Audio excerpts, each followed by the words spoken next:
Nasawi ang dalawang lalaki matapos pagbabarili ng hindi pa nakikilalang mga sospek sa barangay Damawato, Dato Paglas, Maguindanao del Sur nitong Martes ng umaga, April 14, 2026.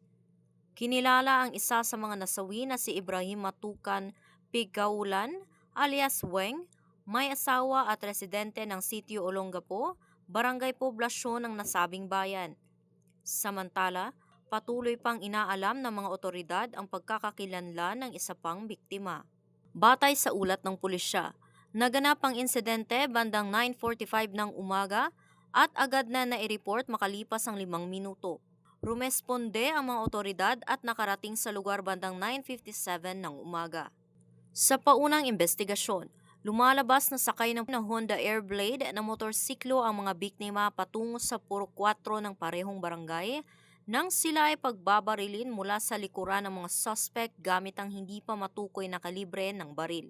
Dahil sa tinamong maraming tama ng bala, kapwa agad na nasawi ang mga biktima.